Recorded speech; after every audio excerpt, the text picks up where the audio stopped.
Senhoras e senhores, sejam todos bem-vindos à RA SIC Caxias. Neste ano, então, celebramos um marco muito especial da nossa entidade, os 125 anos da SIC Caxias. Mais do que o tempo que passa, comemoramos uma trajetória construída por lideranças, empresários e pela comunidade que ajudaram a transformar a nossa cidade e região. E é com esse compromisso que a SIC diz sim, com orgulho, que é a casa de todos os futuros. E damos boas-vindas ao palestrante, o deputado estadual Felipe Camozzato, que abordará o tema Livro, Dois Mundos. O Brasil precisa acabar com o abismo entre o setor público e privado. Agora, nos telões, as marcas patrocinadoras e apoiadoras da RA SIC Caxias.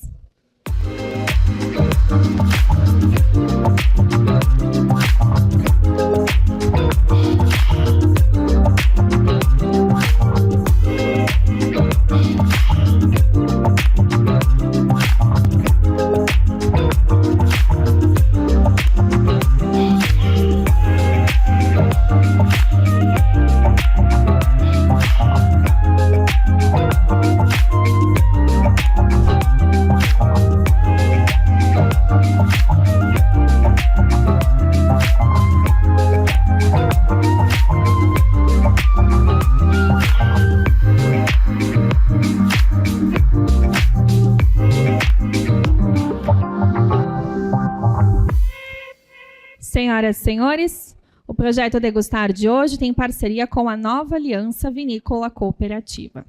A Nova é a marca de vinhos finos e espumantes que expressa a tradição de quase 100 anos da Nova Aliança Vinícola Cooperativa.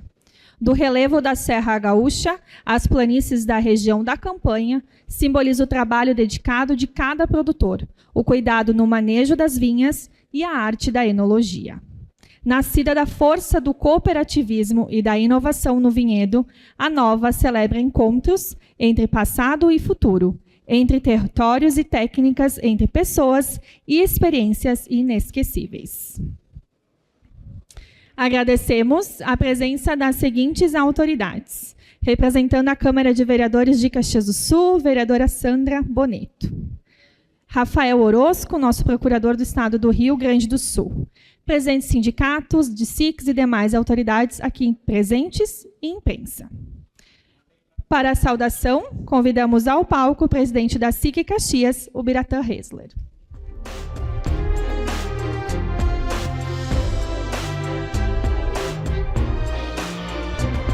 Bom dia.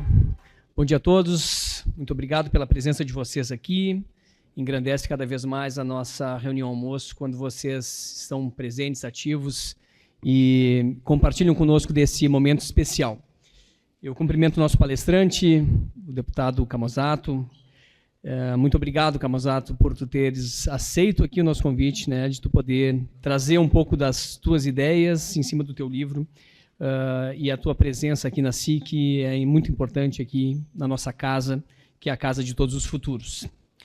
Estendo a saudação aos vice-presidentes, ao Vieser, ao André e ao Marcos. Obrigado pelos parceiros fiéis que a gente tem aqui na condução da SIC. Ao nosso Conselho Superior, a todos os integrantes, em especial ao senhor Nadir. Muito bom tê-lo sempre conosco assim, senhor Nadir. Muito obrigado por estar aqui. Aos integrantes do Conselho Deliberativo, em nome do vice-presidente aqui, o nosso querido Ragazon. A todas as lideranças empresariais, aos nossos associados, aos presidentes de sindicatos, à imprensa que nos acompanha aqui, muito bom dia, muito obrigado. Renovo os cumprimentos ao nosso palestrante, que traz uma fala sobre o seu livro intitulado Dois Mundos. O título, Camozzato, não poderia ser mais oportuno, porque ele traz uma das pautas permanentes da SIC, que é atuar para reduzir a distância entre o público e o privado. O desenvolvimento econômico e social não se constrói em trincheiras opostas. Constrói-se com diálogo, com convergência e, sobretudo, com a disposição de construir pontes. Quando esses dois mundos caminham em sintonia, quem ganha é a sociedade. mas há temas que exigem uma manifestação clara desta casa. Em nível federal, é impossível ignorar o desfecho da CPMI do INSS. Após 7 meses de trabalho, a comissão foi encerrada sem um relatório final. Um parecer com mais de 4.000 páginas foi simplesmente rejeitado e nenhuma alternativa foi votada. Isso não é apenas um problema institucional, mas é um recado extremamente preocupante. Ignorar um volume dessa magnitude de investigação é, na prática, empurrar um problema grave para debaixo do tapete. E pior, transmite a mensagem de que interesses próprios prevalecem sobre o interesse público. A classe empresarial não pode compactuar com isso. A corrupção não é uma pauta secundária. Não pode ser relativizada por calendário eleitoral, nem servir de moeda de proteção para quem quer que seja. Crimes dessa natureza precisam ser investigados. Responsáveis precisam ser identificados e a sociedade precisa de respostas. Principalmente, a eleição não é salvo-conduto. Não pode ser justificativa para paralisar apurações ou blindar agentes públicos. O Brasil não avança com esse tipo de prática. No âmbito local e regional, seguimos mobilizados em temas que impactam diretamente a competitividade das nossas empresas. E um deles é a proposta de redução de trabalho, da jornada de trabalho, né? Na semana passada, nós mencionamos aqui, nessa tribuna, a realização de uma audiência pública na Câmara de Vereadores, mas ela foi remarcada para o dia 23 de abril. Isso não diminui em nada a nossa mobilização, muito pelo contrário, amplia. E precisamos tratar esse tema com grande responsabilidade, avaliando os seus efeitos sobre produtividade, custos e geração de empregos. Decisões dessa natureza não podem ser tomadas sem ouvir quem realmente produz. Encerro aqui com um reforço de um convite bastante importante. A SIC Caxias amanhã estará em Veranópolis como painelista do Mapa Econômico do Rio Grande do Sul, a edição Serra, promovida pelo Jornal do Comércio. Um espaço qualificado para discutir indicadores e tendências que impactam o desenvolvimento da nossa região. É fundamental a presença dos empresários nesses debates, o qual conto com a presença de vocês, assim se possível. Quem está na linha de frente da economia precisa realmente ocupar esses espaços. Muito obrigado e um ótimo evento a todos. Senhoras e senhores, com o compromisso de valorizar o associativismo, a SIC Caxias dá as boas-vindas às empresas que passaram a integrar o nosso quadro associativo nos meses de novembro, dezembro, janeiro e fevereiro. Cada nova associação representa o fortalecimento da nossa entidade e amplia a conexão entre empresas, lideranças e oportunidades, contribuindo diretamente para o desenvolvimento econômico e social de Caxias do Sul e região. Agradecemos a confiança depositada na SIC Caxias e reforçamos que esta casa é de representatividade, de relacionamento e construção coletiva. Neste momento, convidamos os representantes dessas empresas para subirem ao palco. Abreu Fattori Advocacia, Aerotrip Viagens e Eventos, Alberto Gelato Sincero, Alexandre da Costa Vergamini, Alfa Galvano Química Brasileira, Argos Sistemas, Associação Educadora São Carlos, Bravo Export Negócios Internacionais, Camargo Subtil e Prado Ávila Advogados, Caxias do Sul Basquete, Cibele Croqui Terapeuta, Cred Crea, Critério Comunicação, Da Vinci Epli, Essência Enoturismo e Pousada, Etapa 1, Gestão de Projetos, Einer Solutions, Focus Videojornalismo, Franciele Dani de Almeida, Gabriela Soares Prá, GC Ensino Esporte, Go Coffee Caxias do Sul, Eros Tecnologia, Horus Inteligência Corporativa, Iníquel Indústria de Equipamentos, Kaila Paim Celebrante, Letícia Docin Regiane, Modelo Vencedor Solutions de Problemas, Native Tecnologia da Informação, OAB Subseção de Caxias do Sul, Patrícia Montemesso Sociedade Individual de Advocacia, PJM Advocacia, Predita Serviços de Consultoria em Gestão Empresarial, RLT Comércio ED de Serviços Técnicos, RZB Moldes e Usinagem, Singular Marketing, Estúdio Bruna Costa, Sucessor RH, Sinus Capacitação Profissional, Tatiana Maciel, TSEC Desenvolvimento, VCasta Indústria de Equipamentos Hidráulicos, Voar Alto, Desenvolvimento Humano e Orton SG e Crédito de Carbono. Uma salva de palmas, por favor, para as nossas novas associadas.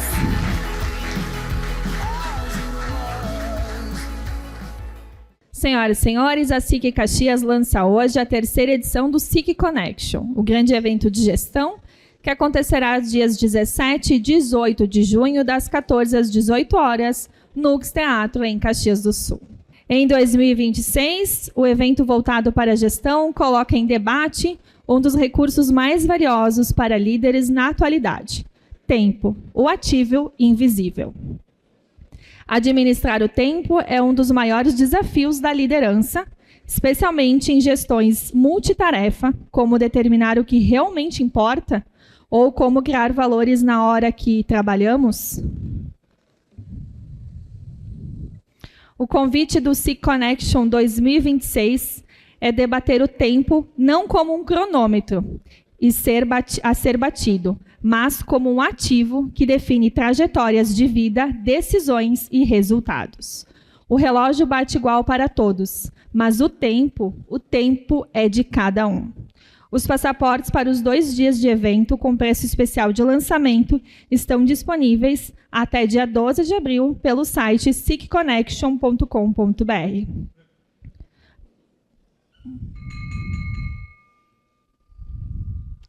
Para as nossas associadas, o valor é R$ 650 o passaporte, que dá direito aos 2 dias de programação. E para as não associadas, R$ 850.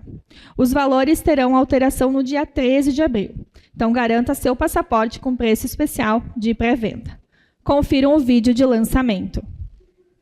Vem aí o SIC Connection 2026, o grande evento de gestão.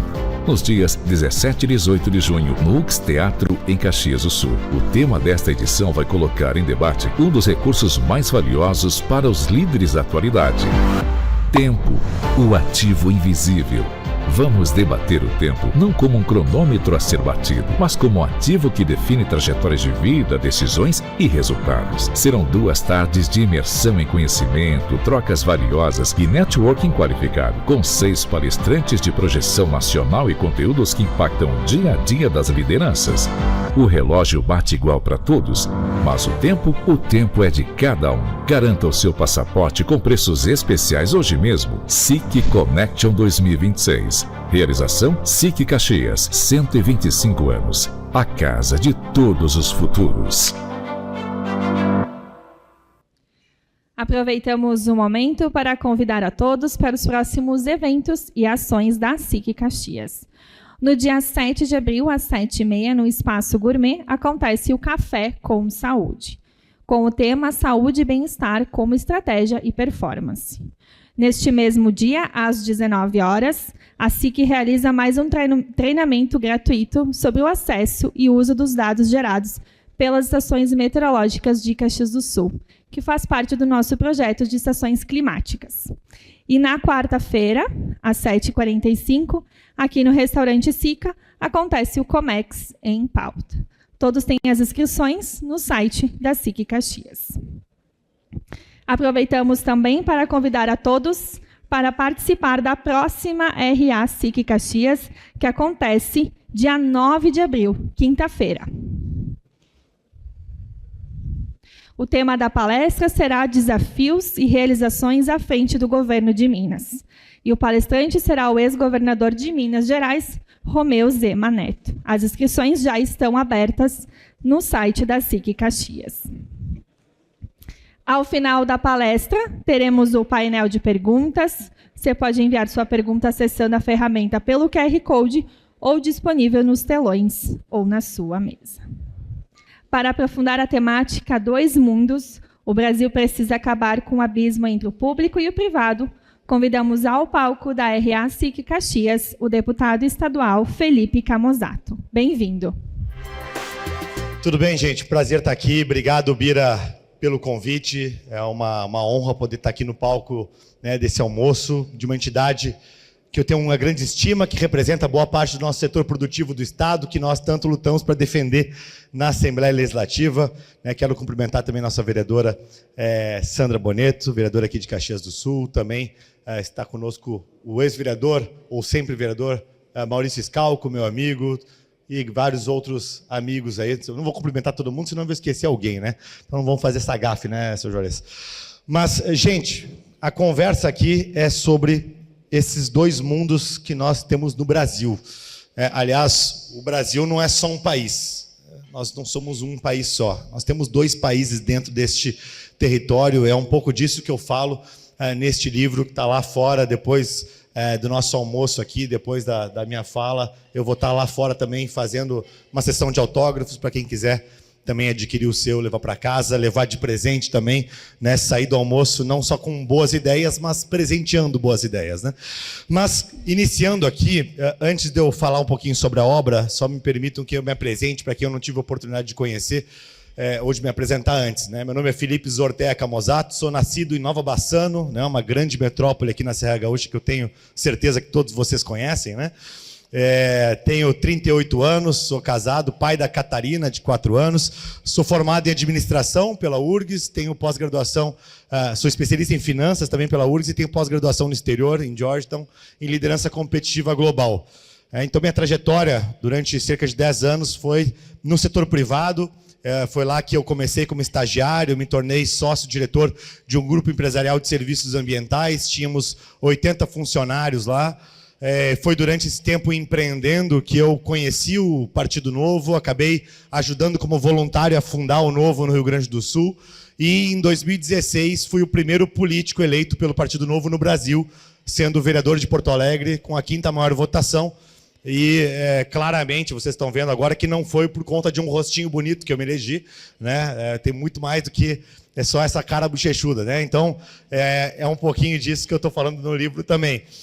Sobre as ideias que que me levaram para a política e que levam também a SIC a me trazer aqui para falar sobre esse livro e que a SIC no dia a dia, além de várias outras entidades que aqui estão, que eu agradeço também a presença, que no dia a dia nos ajudam, seja no Congresso, seja na Assembleia Legislativa, a tomar as decisões, meu caro Pioner, e que ajudam, obviamente, os parlamentares a errar menos, ou pelo menos a não esquecer que tem quem paga a conta, né?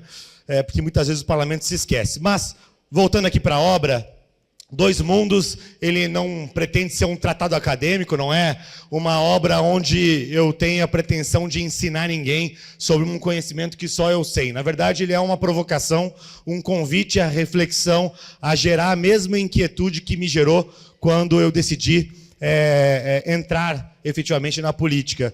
E, basicamente, a primeira coisa que me surpreendeu lá atrás foi que muita gente me dizia assim, Camozzato, não faz sentido, não vale a pena se dedicar para a política, se envolver com política, isso vai gerar consequências, tu pode ser retaliado, tu tem muito mais a ganhar ficando na empresa, baixando a cabeça, trabalhando, fazendo tua empresa crescer, do que se colocando na rede social ou em grupos de amigos, churrasco, família, a debater política, né? Tu vai fazer inimigos, tu vai se frustrar, né? Não faz sentido. E a primeira coisa que eu comecei a mastigar lá atrás era, tá, mas qual é o preço que eu pago para estar na política e qual é o preço que eu pago por não estar na política? E quando eu digo sobre não estar ou estar na política, não é estar como candidato ou com um mandato parlamentar, mas sim falando de política, me expondo, dando minha cara a bater, nem que seja para amigos e familiares. E a primeira conclusão que eu cheguei é que o silêncio ele custa caro. A gente tem da redemocratização do Brasil, de 88 para cá, um cenário onde, com pequenas e ligeiras alterações na trajetória, o Brasil ele vem aumentando sua carga tributária, o Estado, o gasto do Estado brasileiro, ele vem numa crescente, inclusive acima da inflação, e não necessariamente a qualidade de vida do brasileiro aumentou. Então a gente pensa assim, o imposto subiu, o orçamento público aumentou, mas a educação pública não melhorou seus índices, mas a saúde pública não melhorou seu atendimento, as rodovias, as ferrovias, os portos, os aeroportos também não melhoraram. Então, para onde está indo isso? Por que adianta eu não estar me envolvendo? E esse é o primeiro questionamento, né? Quanto que custa o teu silêncio? E aí a provocação que eu faço para vocês. Para quem não está falando hoje sobre participar da política ou debatendo ideias que estão debatendo no parlamento. Claro que agora, claramente, fica muito fácil entender qual é o custo do silêncio diante de uma possível votação da escala 6x1. Tem um custo, né? Algumas entidades projetam em 18%, outras em cerca de 25%. O custo está muito concreto, materializado. Se aprova a escala 6x1, amanhã, o fim da escala 6x1, amanhã eu já tenho uma alteração de custeio que vai repassar depois para o consumidor, aumento de preços para o consumidor, possível impacto inflacionário, além de perda de empregos formais e um incentivo adicional à informalidade. Bom, mas esse é só um dos elementos.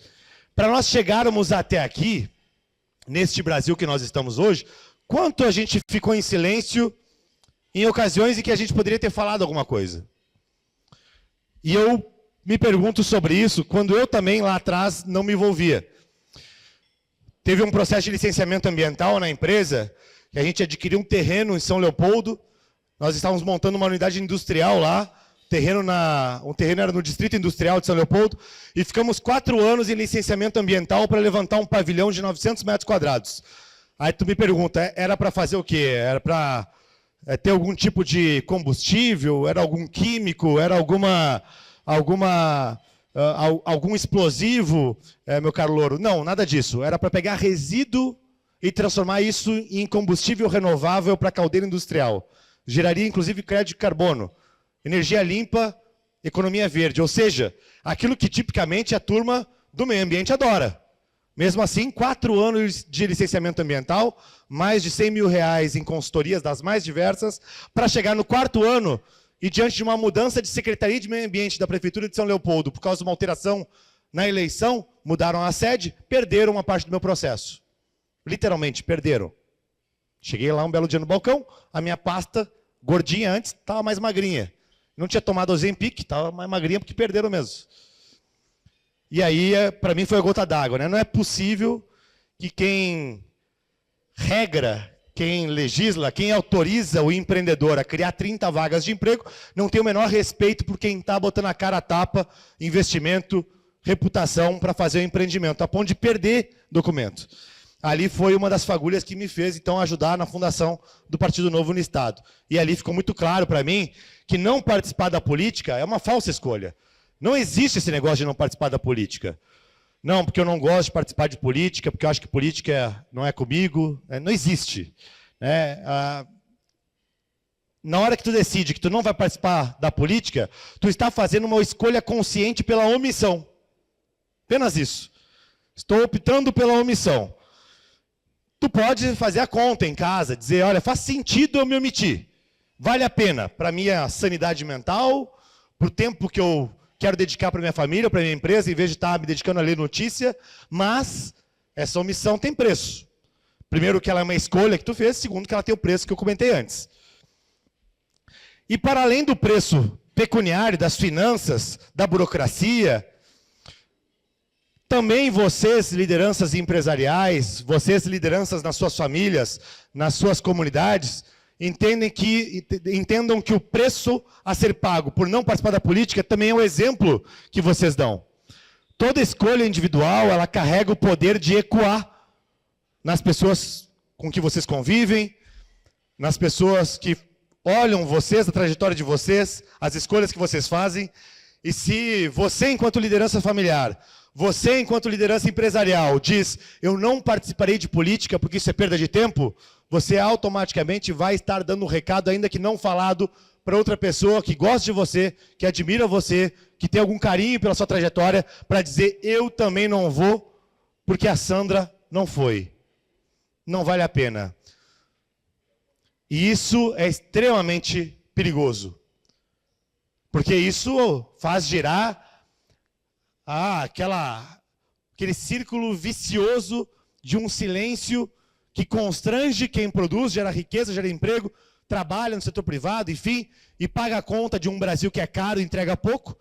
E mais do que isso, potencializa que as más lideranças tenham espaço para tomar as decisões com o dinheiro desses primeiros que se omitiram. Os dois mundos são exatamente esses. Existe um mundo no Brasil onde quem trabalha sob a lógica da eficiência, da meritocracia, da entrega de resultado, da melhoria contínua, do cumprimento de prazos. E um outro Brasil que trabalha sem conhecer esse mundo e basicamente trabalha com o dinheiro do outro Brasil, tomando decisões por ele. Então, na hora que vocês escolherem se vão participar ou não da política, tenham em mente que vocês vão estar influenciando outras pessoas. Assim como quem decide, eu vou discutir política. Ou melhor, não vou discutir política, eu vou discutir que Brasil eu quero viver. Eu vou discutir que Caxias do Sul eu gostaria para mim e para minha família. Eu vou discutir que Rio Grande do Sul eu gostaria. Um Rio Grande do Sul que investisse mais em ferrovias, não sei, que tivesse uma carga tributária menor, que não tivesse algum tipo de licenciamento A ou B, que recebesse melhor o estrangeiro ou o imigrante. Enfim, as pautas são as mais diversas. A minha convocação, a minha provocação é para a participação. Porque na medida que a gente participa, que a gente verbaliza, que a gente atua, a gente age, a gente está, primeiro, colocando na rua uma identificação, um propósito, uma ideia, para que essa ideia possa contaminar outras pessoas, para que grupos possam se formar em torno dessas lideranças, e com isso a gente espere o que se decide dentro do parlamento. E a gente precisa reduzir esse abismo entre o Brasil que produz e o Brasil que decide. Sob pena do Brasil que decide, uma hora decidir tomar os bens de quem produz. E parece radical quando eu falo assim, dessa forma. Parece radical, né? Não, o Camozato falou que o Brasil vai virar a Venezuela. Não falei isso ainda. A questão é, um país que já consome quase 40% do PIB com a máquina pública, já tomou uma parte dos seus bens. O país que escolhe se vai deixar ou não trabalhar, que escolhe qual escala o trabalhador pode ou não pode trabalhar, ele já tomou conta de vocês, já tomou conta de nós. O debate da escala 6x1, portanto, é um debate errado. O empresariado não tem que ser contra o fim da escala 6x1. O empresário tem que ser a favor do fim da CLT. O empresário tem que ser a favor da flexibilização total de contrato entre empregador e empregado, para que se faça aquilo que o mundo moderno faz.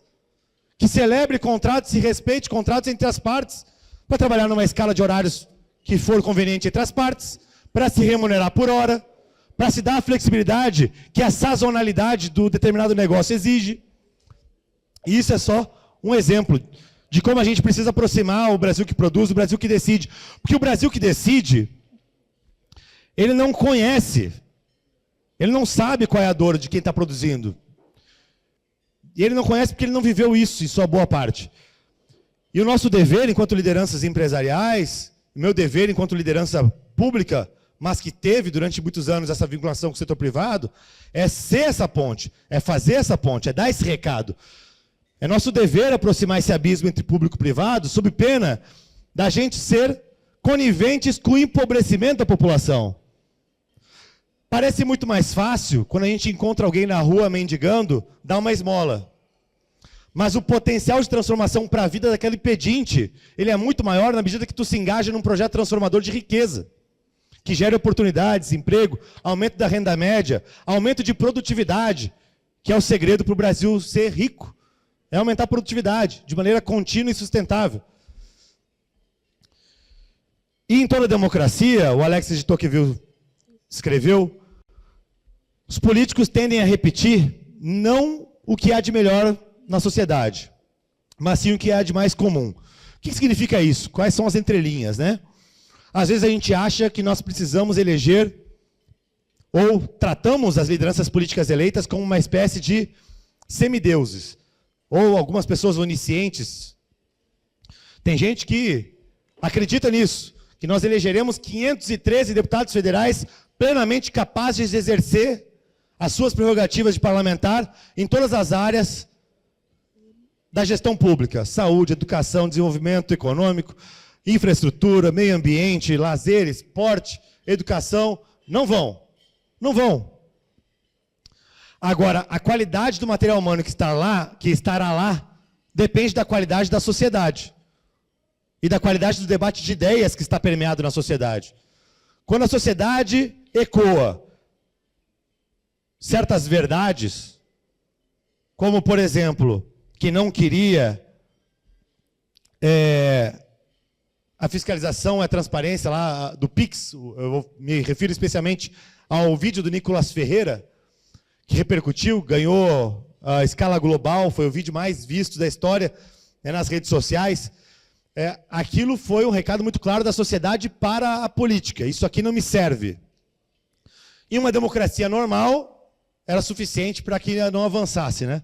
Na nossa democracia relativa, a gente está vendo ainda assim, né, a Receita Federal dando um jeito de fazer fiscalização. Em todo caso, o que eu quero dizer aqui, e o que o Alexis de Tocqueville falou, é que o que tiver de comum na sociedade, em termos de ideias, em termos de valores, em termos de princípios, em consensos, é o que o parlamento vai refletir. O parlamento é reflexo da sociedade. Se a gente não constrói consciência, não constrói consensos em pautas elementares, no parlamento vai se decidir sobre tudo, de qualquer jeito, independente da vontade da sociedade. E lideranças públicas, empresariais, sociais, têm um papel importante nisso, em construir esses consensos. Olha só esses dois mundos em contraste. No Brasil, agora em outubro de 2025, rodou pesquisa da Quest dizendo que 64% dos brasileiros concordavam em taxar mais os ricos para compensar a isenção do imposto de renda. É quase os 74% que tem agora pelo fim da escala 6x1, né? O brasileiro tem uma dificuldade de avaliar causa e consequência. Por quê? Ele tem uma dificuldade de enxergar ponto e contraponto no debate público. Muitas vezes ele não é exposto a isso ou não conversa sobre isso para amadurecer seu pensamento. Mas olha o contraste, né? Isso aqui pesquisa popular, sair na rua e entrevistar. Na Suíça fizeram isso, recentemente também. Referendo, 30 de novembro de 25, um mês depois, 78% dos suíços votaram contra o imposto sobre grandes fortunas na Suíça. Como é que pode? Duas sociedades tão distintas, onde se construíram consensos tão diferentes e que permearam de maneira tão significativa o esteio social. Isso meus amigos e minhas amigas, é justamente a capacidade de construir consenso mínimo, influenciar as pessoas e projetar a liderança nas pautas para que se façam consensos onde depois, consequentemente, a política trabalhará. E aí eu trago um dado, que foi o dado que me fez cair da cadeira na minha primeira semana de vereador em Porto Alegre, quando eu saí da empresa e entrei na Câmara Municipal de Vereadores. Nós discutíamos sobre um aumento de impostos de ISS, e o consenso que se tinha no parlamento é que o empresário sempre tem dinheiro para pagar 2% a mais de alíquota. Sempre tem, sempre dá um jeito. E eu estava tentando explicar que não é bem assim. Lá pelas tantas eu falei, mas não é possível que eles não entendam qual é a consequência de um aumento de carga tributária para a organização de uma empresa, para a sua competitividade, para o preço final, para o cliente. E lá pelas tantas eu resolvi pesquisar quantos daqueles meus colegas já tinham assinado uma carteira de trabalho de um funcionário, já tinham ido num sindicato negociar dissídio, já tinham feito uma rescisão, ou já tinham tido um CNPJ no seu nome. E naquela época nós tínhamos por volta de 15% só do parlamento que tinha tido essa experiência. Dos 36 vereadores, 15% só já tinha tido essa experiência. Ou seja, só 15% sabia a dor que é ter que ajustar preço por causa de aumento de alíquota. Ter que passar informação para o sistema, para o RP, ajustar a nota fiscal, ter que falar para o teu time de vendas, ter que avisar teu cliente que vai ter reajuste contratual por causa de aumento de alíquota, ter que enfrentar a revogação de contratos, ter que lidar com a parte de perda por causa disso, ter que, às vezes, lidar com um funcionário que tu vai ter que demitir porque agora a tua receita frustrou e algum percentual por causa dessa alteração que um político disse lá no parlamento que não ia fazer diferença nenhuma. Isso se aplica também para a Assembleia Legislativa do Rio Grande do Sul e também para o Congresso Nacional. Na Assembleia, são cerca de 18%. No Congresso Nacional, são cerca de 20%. O que eu quero dizer, em outras palavras, é que só 1/5 de quem decide o futuro do Brasil, em algum momento, esteve na pele de quem pagou pelo Brasil, de quem banca a conta. E a gente vive um momento onde se fala muito sobre lugar de fala para debater as coisas. Vocês já viram essa? Não, vamos discutir agora sobre a Erika Hilton na Comissão das Mulheres. Não, só mulher pode debater, ou quem é transexual, para ter lugar de fala. Vamos discutir sobre negros, só quem é negro pode discutir lugar de fala. Vamos discutir sobre, enfim, já entenderam, né? Sobre indígena, só índio pode discutir. Pois é, quando é que o empresário, o empreendedor, o profissional do setor privado vai poder falar sobre o futuro do Brasil que quer construir, tendo lugar de fala para dizer, eu pago a conta? Espera um pouquinho e me ouve. Fica quietinho e me ouve um pouquinho. Porque nós precisamos fazer isso, gente. Senão o Brasil só vai ficar mais caro. Esses 40% vão virar em breve 42, 44, 46, 48. 20 anos atrás era 30.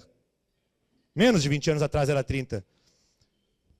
Então, nós precisamos participar. E eu trago aqui uma frase do Bernardinho, que é um dos depoimentos que estão no livro, onde ele falava em várias das suas entrevistas e também no depoimento que ele nos mandou, né? A primeira virtude de um líder é a da coragem, de sair da zona de conforto, de correr risco, de tomar decisão difícil, que muitas vezes não são populares, mas que são certo a ser feito.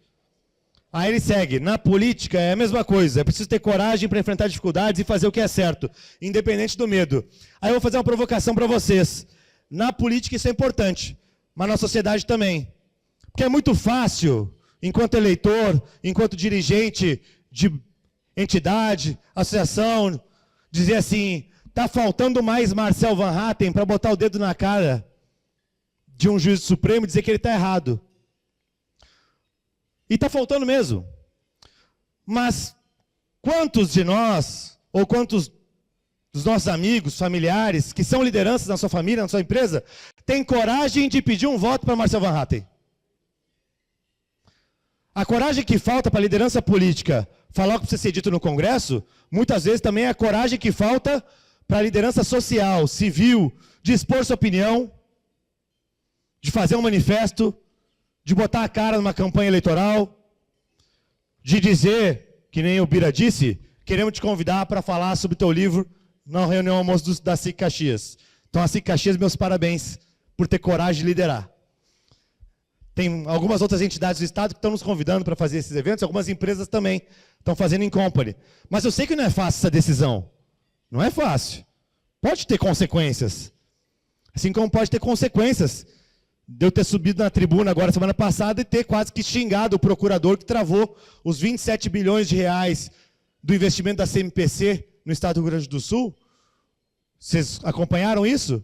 Um procurador do Ministério Público Federal, um procurador, travou o licenciamento, que estava em fase final, que autorizava 27 bilhões de reais de investimento da CMPC Celulose no Rio Grande do Sul, o maior investimento da história recente do Rio Grande do Sul, porque ele disse que a CMPC não tinha consultado índios suficientes. Exatamente isso. Na decisão, ele coloca lá, não foi respeitado todos os termos da Convenção 169 da OIT. O que diz a Convenção 169 da OIT? Que é uma sugestão para que em lugares onde existe território indígena ou tribos indígenas se consulte os povos originários antes de fazer uma etapa de licenciamento. E eles foram consultados. Mas o procurador, neste caso, o Rodrigo Gralha Mácia, ele não ficou satisfeito apenas com a consulta feita pela CMPC. Ele disse o seguinte, está suspenso, remeto à FUNAI e quero dar caráter vinculativo à opinião dada pelos indígenas. Se eles disserem que não querem empreendimento, está vetado o empreendimento do Estado. São 12 mil empregos diretos, são é um porto novo em Rio Grande, para fazer embarque e desembarque de carga de celulose, além de cerca de 1.500 empregos na indústria. Um procurador do MPF com uma interpretação equivocada da Convenção 69 da OIT. Eu, os deputados Marcel, Sanderson e Zucco já fizemos um ofício ao MPF e nós estamos vendo agora medidas via Congresso para tentar influenciar que a FUNAI se manifeste dizendo que está atendido os requisitos, que não tem pé nem cabeça. Mas aqui, de novo, eu remeto, para nós termos coragem de enfrentar, é preciso ter coragem do eleitor, da sociedade, de dizer que visão de futuro elas querem, que lideranças elas apoiam, que ideias elas acreditam. E o Romeu Zema, que vai estar aqui na semana que vem, fala isso sobre a sua escolha particular, quando ele decidiu entrar na política. Ele conta, talvez ele conte aqui para vocês na semana que vem, que certa feita ele tinha medo da retaliação, tinha uma grande rede de varejo, tem, né? Uma grande rede de varejo em Minas Gerais, especialmente no interior, e ele dizia, tenho medo da retaliação, o que pode acontecer com a empresa?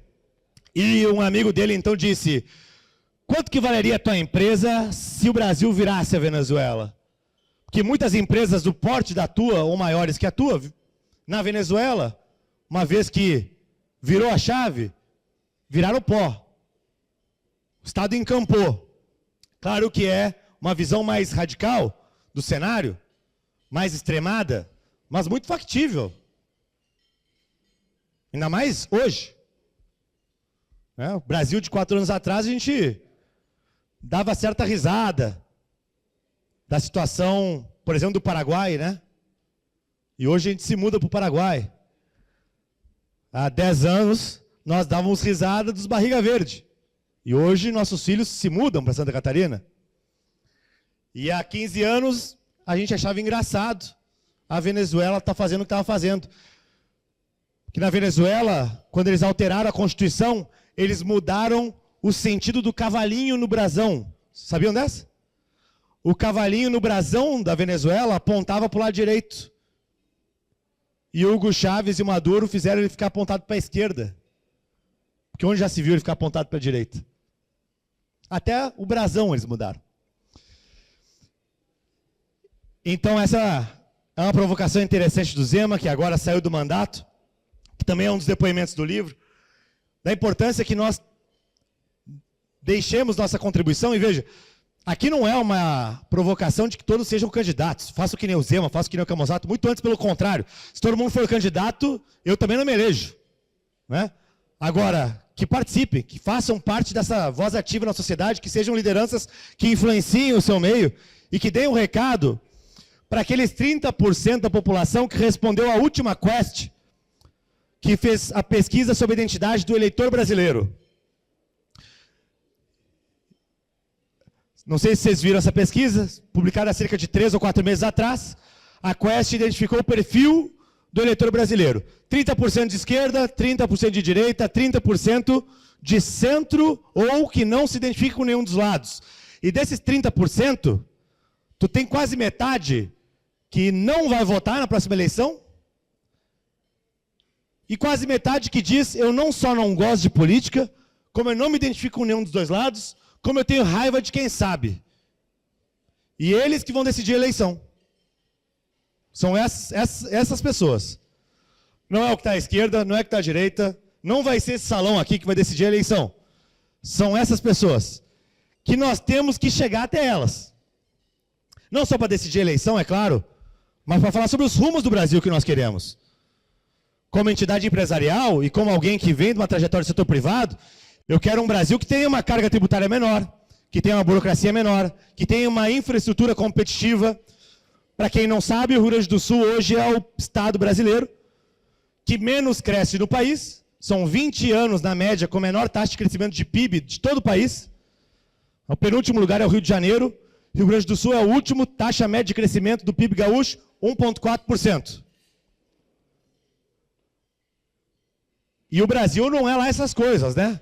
Último trimestre, o Brasil entregou crescimento de 2,3%, abaixo da média mundial e abaixo dos emergentes. Média mundial, se não me engano, foi 3%, emergentes foi 4,2%, acho que foi. Então, assim, o Brasil já não vai bem. E nós ainda somos o pior dentre o Brasil. Isso significa que no dia a dia de vocês, da empresa de vocês, vocês vão vender menos, vão conseguir pagar menos funcionário, o funcionário vai ganhar menos, vai sobrar menos dinheiro no final do mês e por aí vai. E é por tudo isso, senhoras e senhores, que eu resolvi escrever esse livro. Para que esse livro não apenas falasse com todos vocês, que assim como eu, têm sociedade empresarial, investem, acreditam no Brasil e querem um Brasil melhor para todos nós. Mas especialmente para tocar no coração e nas mentes daqueles 50% que não discutem política, não gostam de política e têm raiva de quem sabe. Para que, lendo o livro, eles entendam que não participar de política é uma falsa escolha. E de que o silêncio tem preço. Esse é meu recado hoje. Obrigado, Bira, pela recepção. Como eu falei, ao final eu vou estar lá assinando o livro. O livro traz depoimentos também de várias figuras aí que são, né, muito ilustres, amigos que essa trajetória política me concedeu. Falei do Bernardinho, mas o prefeito mais bem avaliado do Brasil, de Joinville, Adriano Silva. Também Marcel Van Hatten, José Galó, Daniel Randon, Jorge Gerdau, Matheus Bandeira, William Ling, Romeu Zema, Renata Barreto, enfim, uma seleção que, aliás, poderia ter escrito o livro e eu poderia ter só assinado embaixo, né? Mas, felizmente, eles toparam dar um depoimento para poderem estar junto comigo nessa obra. Eu espero que quem já adquiriu goste da leitura, dê seus feedbacks, são muito bem-vindos, é a primeira vez que eu lanço um livro. E quem ainda não leu ou ainda não tem, então faço o convite para que adquiram. Ali fora tem exemplares à venda e eu vou estar lá autografando. Sejam vocês também líderes da transformação que o Brasil precisa. Esse é o meu convite. Obrigado mais uma vez. Bom dia, um bom almoço.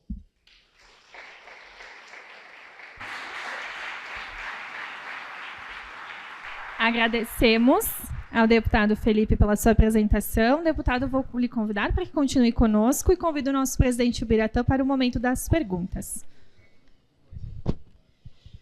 Muito bem, Camozato, obrigado pela tua explanação aqui, obrigado pela tua coragem, né, de poder escrever o teu livro, de tu representar da forma como tu representa os interesses aí da sociedade, né, e poder trazer aqui para nós esse debate importante, né, trazer esses temas importantes para que a gente compreenda de que forma podemos colaborar, né, para a nossa sociedade, né.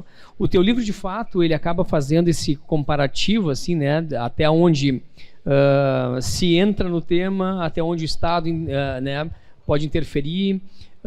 Como é que tu traz essa temática dos limites, né? Porque, por vezes, a gente tem um limite que, sim, é permitido interferir um pouco mais, é permitido menos, e de que forma a sociedade, então, tem que avançar para esse lado, se é um entendimento pelo livro que tu escreveste, de a gente segurar cada um no seu quadrado, mas, ao mesmo tempo, reunir todos, porque separar completamente não tem, a gente vai ter que ter um ponto de convergência.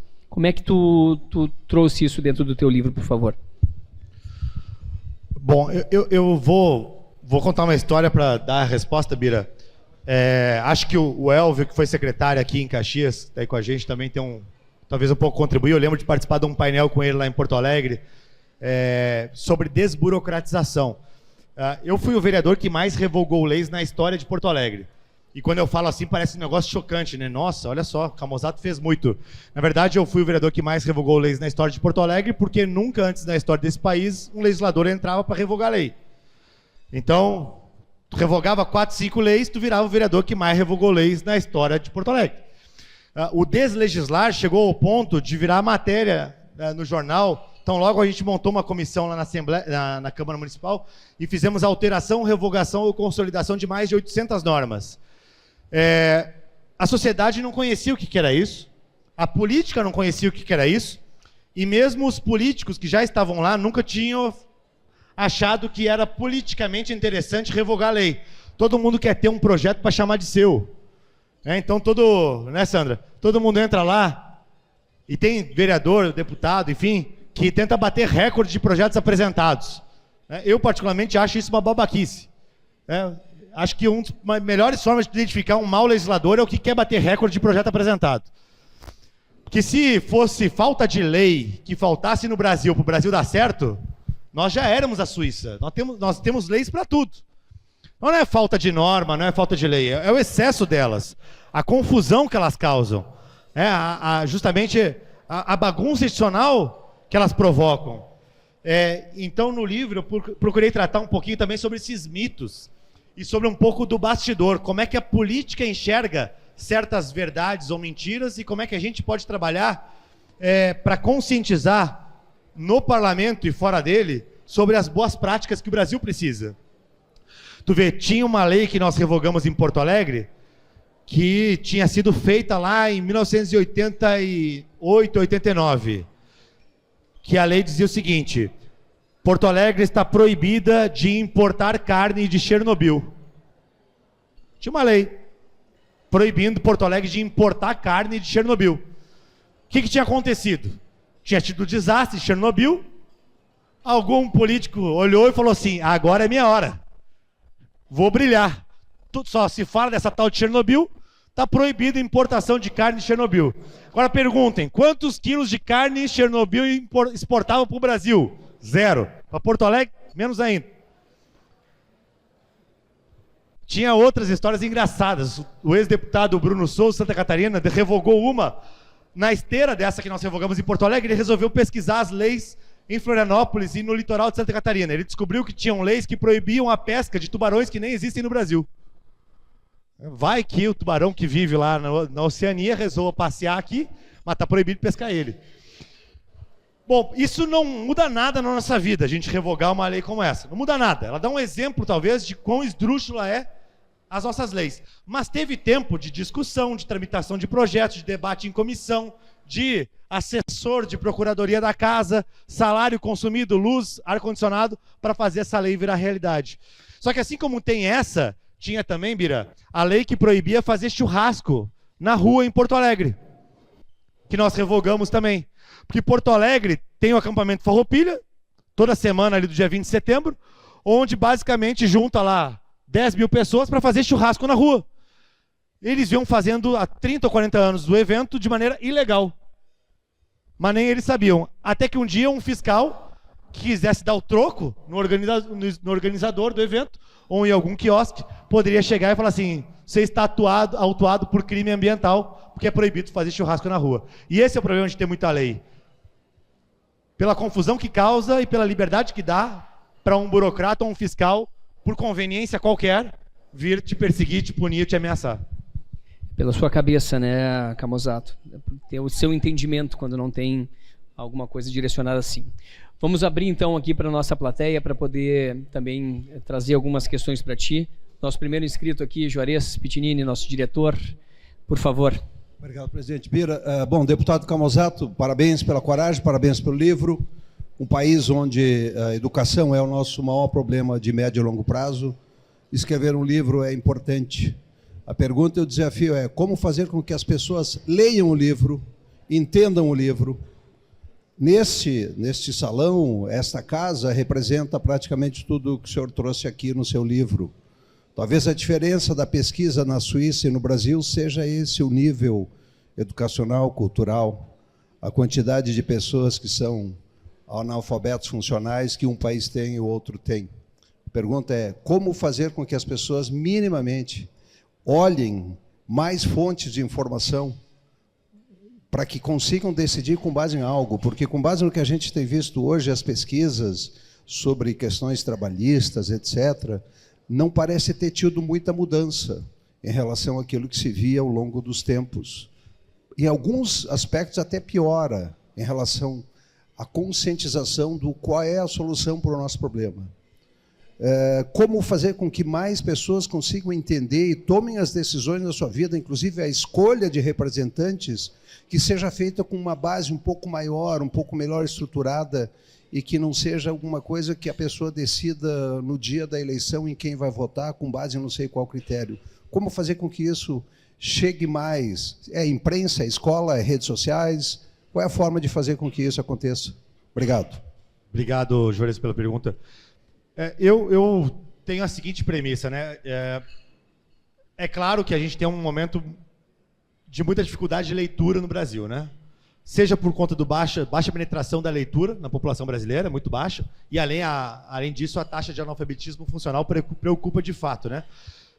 Agora, se nas lideranças esclarecidas nós tivemos uma melhor consciência do papel que cada um tem como líder, não só para ser um bom líder dentro da sua empresa, mas para ser um bom líder para fora dela também, a sua família, seus amigos, familiares, nós já teremos uma capacidade de multiplicar os consensos mínimos que nós precisamos. E muitas vezes a gente acaba subestimando a nossa capacidade de ser criativo em passar mensagem. Às vezes o Camozzato, a melhor forma que ele tem de passar a mensagem adiante é através de um livro. Às vezes, alguém que vai ler o livro vai conseguir vai pensar numa coisa muito mais criativa, uma abordagem muito mais criativa para passar essa mensagem adiante.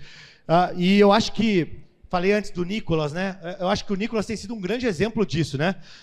Para quem não sabe, o Nicolas Ferreira, ainda quando muito jovem, seus 17, 18 anos, ele vinha a Porto Alegre no Fórum da Liberdade. Certa feita ele relatou isso. Ele vinha assistir no Fórum da Liberdade algumas lideranças políticas, empresariais, lia alguns livros sobre liberalismo econômico e tudo mais, e aquilo influenciou a formação de pensamento dele, que hoje é base para ele gravar um vídeo que atinge 300 milhões de pessoas em 24 horas. O Nicolas tem uma didática diferente da didática de quem escreveu os livros ou de quem estava palestrando no Fórum da Liberdade que ele assistiu. Agora, aqui nessa sala, aliás, tem outro escritor aqui nessa sala, tá lá meu amigo Arthur Schreiber. Dá um alô, Arthur. Tá lá atrás? Lá atrás, a mãozinha lá atrás. Escreveu recentemente um livro sobre a política na América Latina.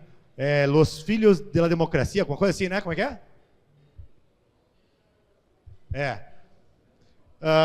O Schreiber, até ontem, o Schreiber eu conheci na rua nas manifestações pelo impeachment da Dilma Rousseff. Ele até ontem era basicamente assessor do vereador de Porto Alegre, Ramiro Rosário. Hoje ele é influencer na rede social, tem um livro publicado e grava um monte de vídeo muito legal, uma abordagem até...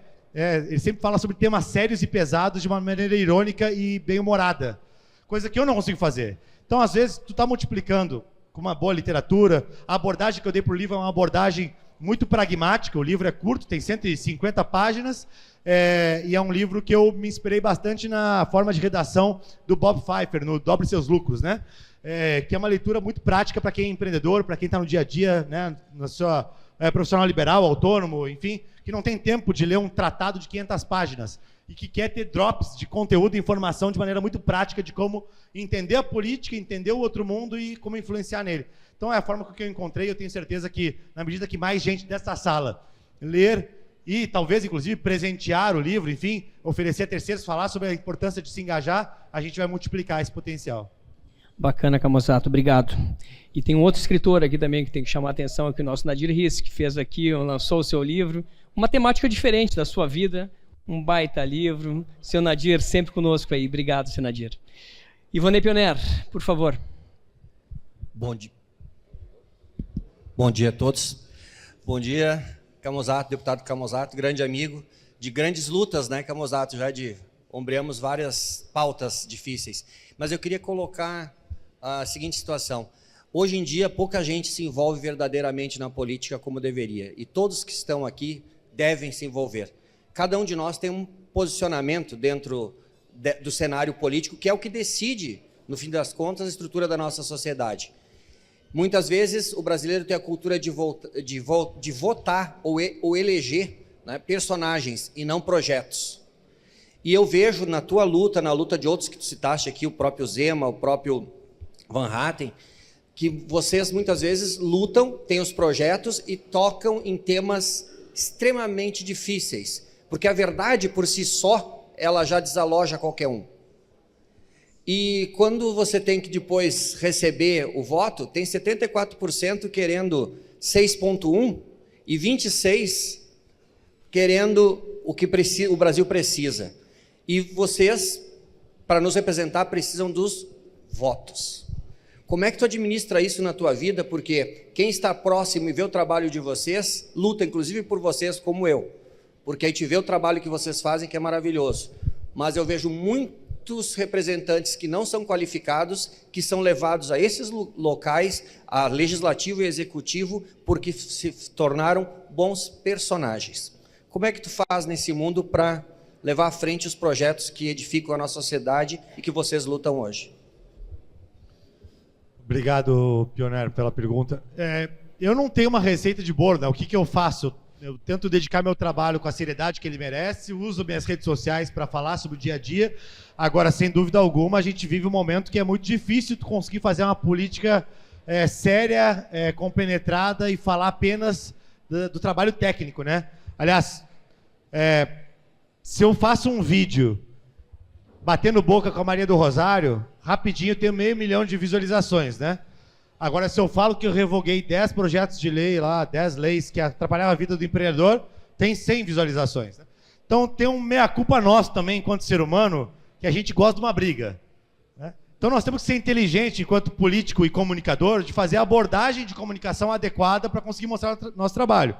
Então, se tu entra na minha rede social hoje, tu vai ver bastante coisa lá de confronto, tudo mais. É o que a gente chama de topo de funil, né?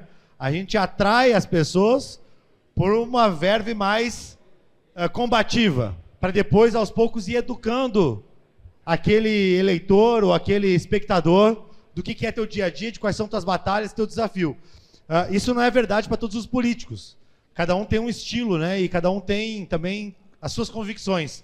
Agora, na sociedade, na medida que nós qualificamos mais as lideranças da sociedade, a gente consegue enxergar melhor quais são os políticos que melhor representam o trabalho sério, né? Eu estava falando antes da reunião aqui da SIC sobre governança corporativa, né? Eu, como investidor, desde 2007, que eu invisto na Bolsa de Valores e outros empreendimentos, eu sempre gosto de olhar muito para as empresas que estão com capital aberto para ver como é que elas tratam o acionista minoritário, né? Porque uma das lógicas que se tem na medida que a empresa trata bem o minoritário, em geral, a sua governança corporativa é melhor. O respeito ao acionista minoritário, em geral, é uma governança corporativa melhor e, portanto, melhores decisões de gestão. Ao mesmo tempo, na medida que tem mais acionistas minoritários, tu tem também uma governança corporativa melhor. Aí eu faço um paralelo com o Brasil. Quantas pessoas acompanham a política, efetivamente, que sabem quem votaram, acompanham os mandatos? São muito poucas. A governança corporativa da gestão pública brasileira é muito ruim. O respeito ao acionista minoritário, então, nem se fala. Mas muitas vezes o minoritário, o pagador de impostos, ele se deixa ser desrespeitado. Tem muita gente que é desrespeitado e se cala. Né? E é um pouco desse despertar que nós precisamos. Né? Será que vai precisar chegar a 50% da carga tributária para a gente achar que já deu? 60%? 70%? Né? Quanto que é o número mágico? Né? Ou quantos incompetentes enrolados em escândalos de Banco Master ou em roubo de aposentados vão ser necessários? Então é um pouco desse recado que nós temos que ter a habilidade de conseguir passar para quem talvez não acompanha a política, né? E aí tem várias formas. Eu não sou talvez o maior especialista em saber como é que se fala com todos esses públicos. Agora, quero especialmente cumprimentar todas as mulheres que estão aqui nesse almoço hoje, que eu estou vendo que são várias, porque as mulheres terão um papel fundamental nesta eleição e nas próximas que virão.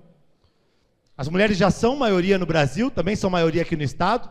Cada vez mais as mulheres estão em posições de poder, exercem influência na sua família, nas empresas e nas suas comunidades. Uma influência, aliás, com muito mais habilidade, porque elas estão muito mais dotadas de soft skills do que os homens. E, ao mesmo tempo, se a gente olha para o pêndulo eleitoral, as maiores indefinições com relação à candidatura, crença ideológica, projetos de poder ou de futuro de Brasil, ideias, propostas, estão no universo feminino e não masculino. Ou seja, as lideranças femininas que hoje estão engajadas serão as lideranças que possivelmente transformarão o Brasil para todos nós, homens inclusive.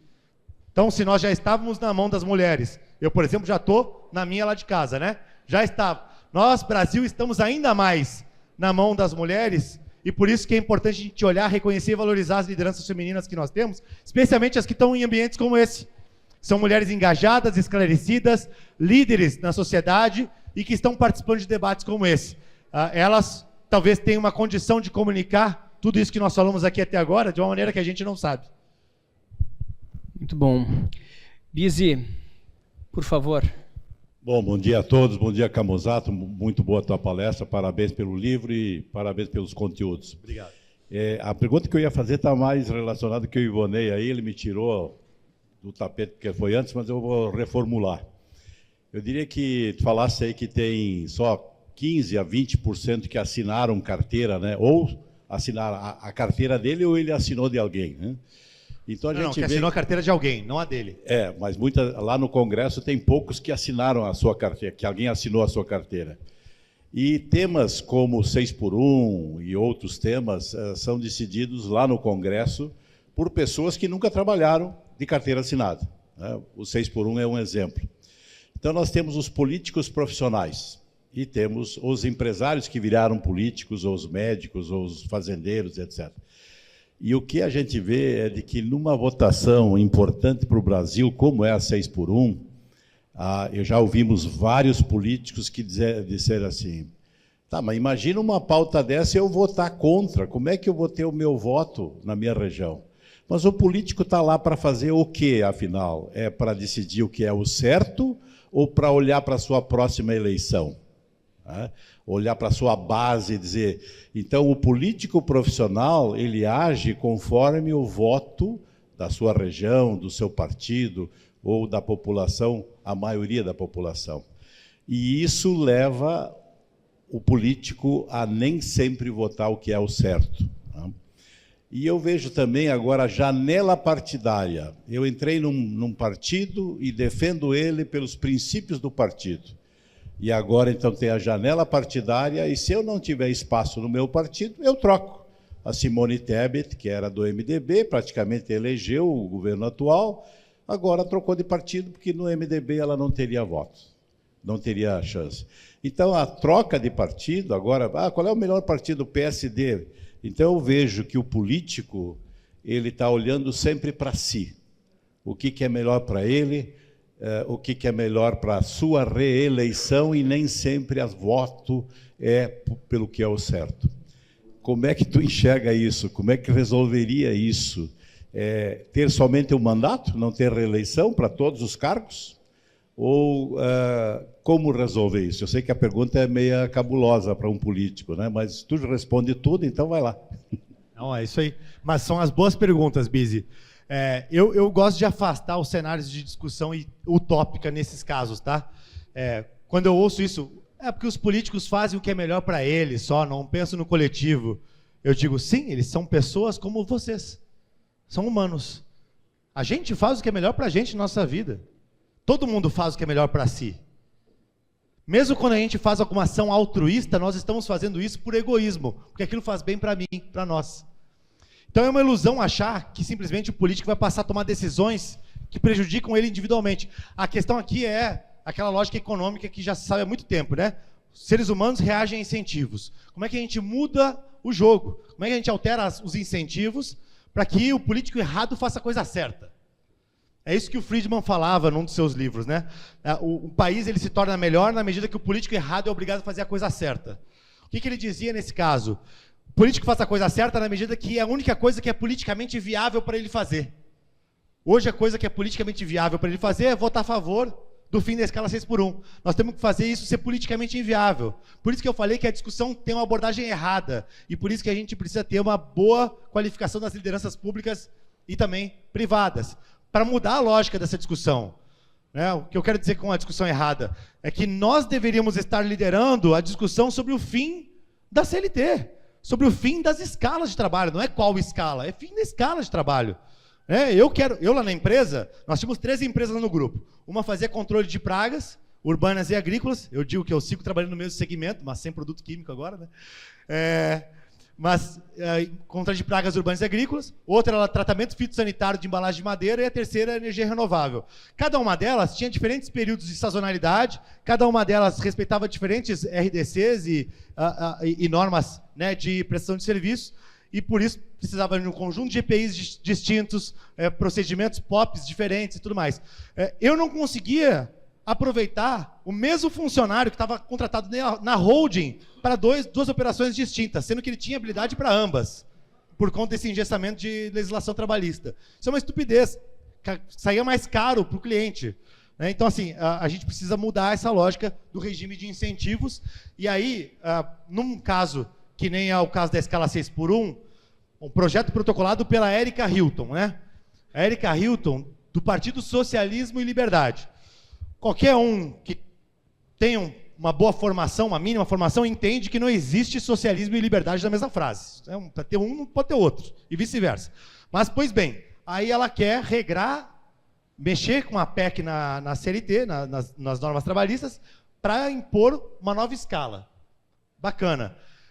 As lideranças qualificadas do Congresso, uma vez estando lá, deveriam agir no bastidor para evitar que essa votação saísse do papel e para que uma outra PEC que desse lugar a essa, resolvendo a dor da sociedade, que é, a dor que está posta eu não quero ter esse engessamento para trabalhar dessa forma.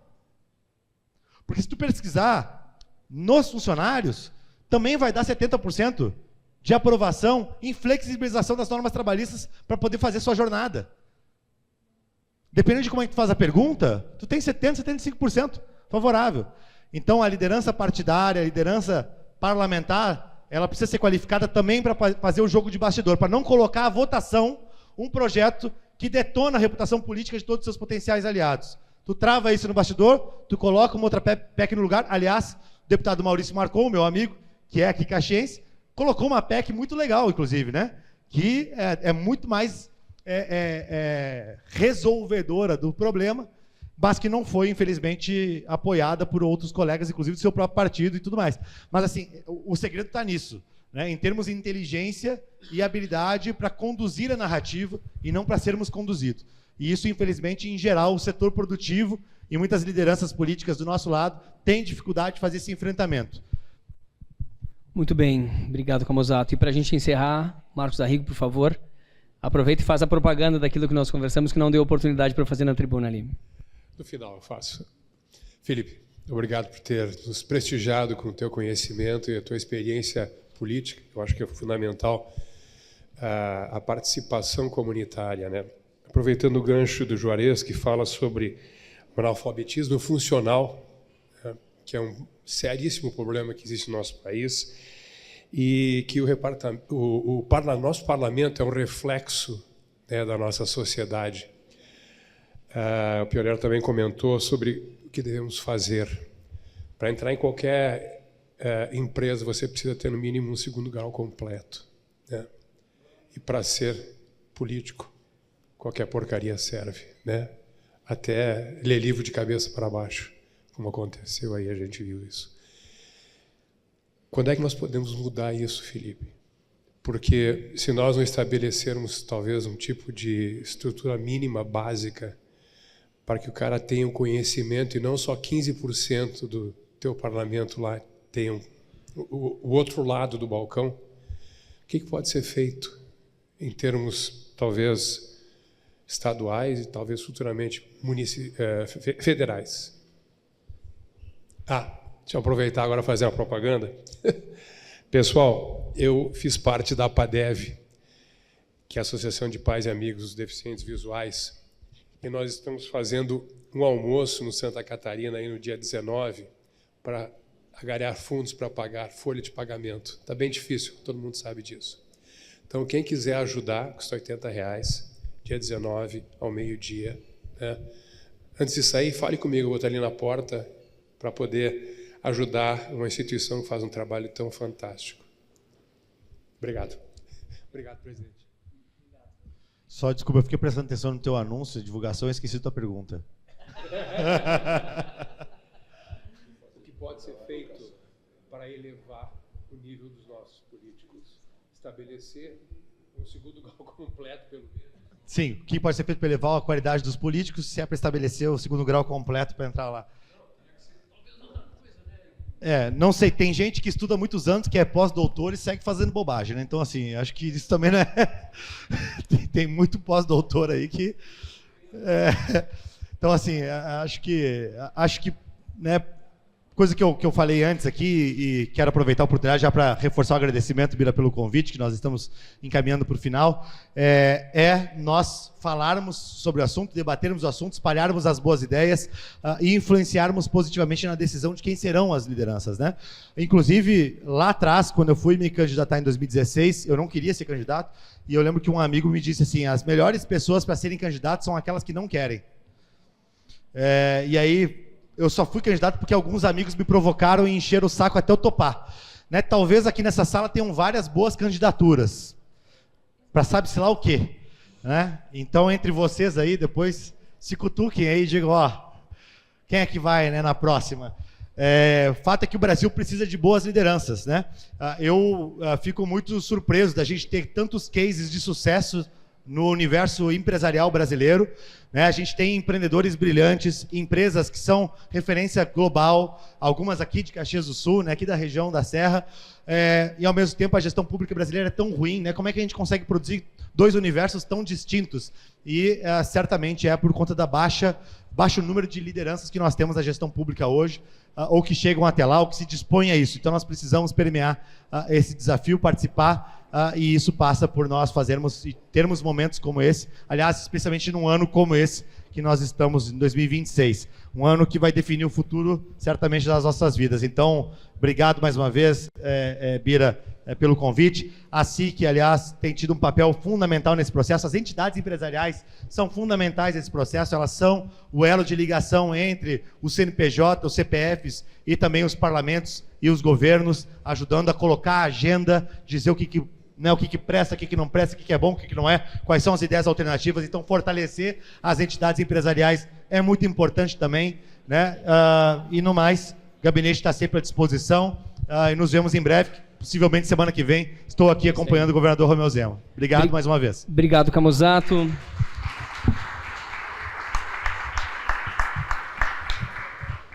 Fran, contigo. A SIC agradece a presença de todos. Lembrando que a próxima RA não é segunda-feira, mas sim na quinta-feira, dia 9. Esperamos todos vocês. Uma ótima semana. Rico baixou, brilhou. Rico baixou, bombou. Rico baixou, facilitou. O app atualizou. O Banri arrasou. Rico baixou, facilitou. O app Banrisul tá mais moderno e mais fácil de usar. E tu pode acompanhar a tua vida financeira num só lugar. Baixa o app Banrisul e abre tua conta. Banrisul. Cuidar da sua saúde vai muito além da consulta, do diagnóstico, do tratamento. Cuidar de você é nos emocionarmos juntos. É escutarmos uns aos outros, é estarmos conectados onde você estiver. É criarmos uma relação de confiança. É contarmos sempre que precisarmos. A saúde nos mantém lado a lado. O cuidado nos torna parte do todo. Círculo Saúde. O bem-estar nos aproxima.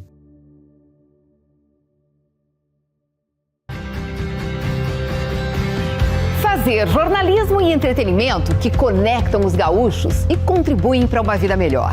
Nenhuma outra empresa dá tanta atenção às coisas da nossa terra e ao dia a dia do nosso povo. Todos os dias informamos, debatemos e repercutimos episódios e fatos importantes do Estado. A RBS quer ser uma arena, dar voz, ser o grande talk tank de temas importantes para o nosso Estado. Queremos trazer assuntos relevantes para as nossas comunidades. Trabalho, educação, inovação e empreendedorismo. E assim construir conexões positivas que impulsionam a evolução. E na busca por relevância e conexão com o público, o papel dos jornalistas e comunicadores é cada dia mais importante. Queremos ter as vozes mais relevantes e, para isso, estamos abertos a parcerias e novos modelos de atuação. A partir do humor e da música, levamos leveza e diversão para o público na programação da rádio e da televisão. A maioria dos grandes eventos que vêm ao estado são realizados com a RBS, tanto na promoção quanto na produção. Com a Globo, temos em nossa grade os melhores programas de jornalismo e de entretenimento, com as maiores audiências do país. A 4 anos lançamos GZH, que hoje conta com mais de 100 mil assinantes. E a meta para o futuro é audaciosa. Queremos aumentar a carteira de assinantes digitais em 50% nos próximos 3 anos e amplificar a atuação de todo o nosso portfólio digital, principalmente no esporte e no entretenimento. Interativo e segmentado. O rádio é sempre atual, é instantâneo, é móvel e pode ser consumido em qualquer lugar. Otimista com a TV aberta no Brasil, a RBS está atenta ao avanço pós-TV digital HD, que prevê tecnologias para personalizar conteúdo, direcionar a publicidade e trazer ainda mais funcionalidades e qualidade. A evolução dos aparelhos de televisão vai acelerar o surgimento de novidades. E pode ter certeza, vamos acompanhar essa transformação.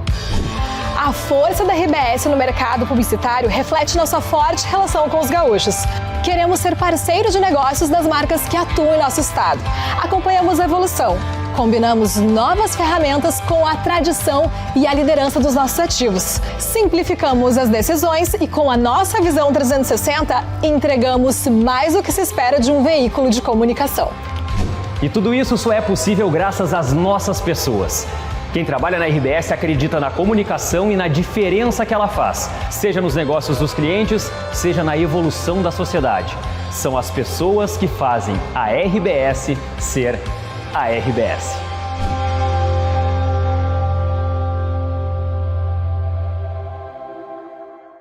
Para a praia, casa ou campo, com Marcopolo já estou pronto. É acessível, eu te garanto. Chega junto, é o nosso encontro. Pro cinema, exposição, quem sabe aquele jogão. Com Marcopolo, meu irmão conectado, eu não fico na mão. Estudar ou trabalhar, passar de volta pro ar. A Marcopolo estará lá, com segurança vou chegar. Brasil e mundo afora, confiando a toda hora. Minha passagem vou pegando, de Marcopolo já tô chegando. Embarque com a Marcopolo. Somos muitos e múltiplos, em vários cantos do Brasil e do mundo. Com paixão por trilhar novos caminhos, inspiramos e mobilizamos sonhos e pessoas, inovando e criando soluções para os desafios todos os dias. Vamos em busca de uma prosperidade compartilhada, que respeita nossas relações com o planeta e com as pessoas, que sempre tem espaço para mais. Uma nova ideia, um novo produto, um novo serviço, que cria um futuro sustentável em conjunto com um novo jeito de pensar e fazer a mobilidade. Somos formados por gente que sabe que num mundo tão dinâmico como o nosso, manter-se em movimento é fundamental. É assim que seguimos, com apetite pelo amanhã e muita coragem para viver o futuro. Incansáveis, inquietos, evoluindo para conectar pessoas e riquezas, gerando prosperidade. As empresas Randon agora são Randon Corp.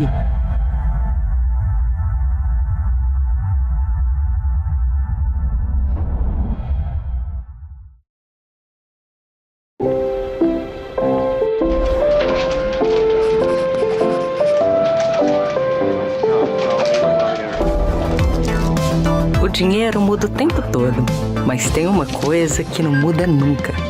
Há mais de 120 anos, toda transação financeira no Sicredi gera impacto social. Abra sua conta e faça parte. Acreditar no cooperativismo para transformar vidas. Sicredi é ter com quem contar.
Deu certo, papai? Deu certo, filha? O crédito que gera o desenvolvimento transforma a vida de milhares de famílias. BRDE. É muito bom poder olhar para trás e ver de onde veio o meu resultado. A certeza de eu ter sido preparada para estar onde estou reforça que fiz a escolha certa. O dia em que descobri que poderia aprender tantas coisas novas. A satisfação de vivenciar projetos únicos que marcaram para sempre meu caminho. Quando me foi apresentado o futuro. Saber que meu aprendizado me ajudou a me tornar uma cidadã responsável com a sociedade, indo além dos livros didáticos.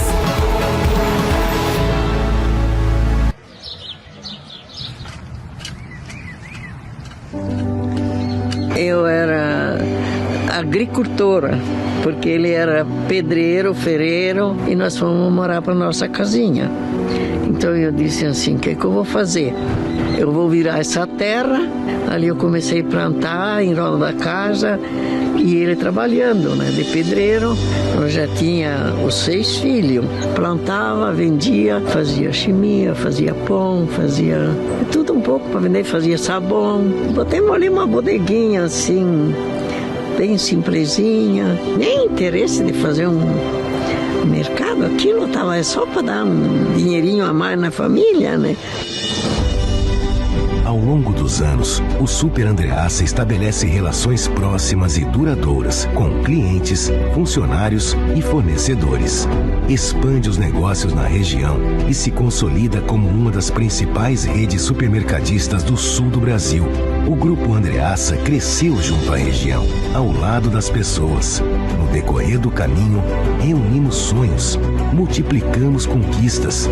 Somos hoje mais de 40 lojas e 4.000 funcionários, que atendem em média 50.000 clientes por dia, consolidados em 3 marcas: Supermercados Andreassa, Super Vantajão e Vantajão Atacado. Chegamos até aqui, unidos pelo trabalho e uma certeza: nosso grande propósito é proporcionar uma vida melhor para todas as famílias. Jamais eu plantei aquelas pequenas plantas que deu produto pensando numa coisa tão bonita que é hoje.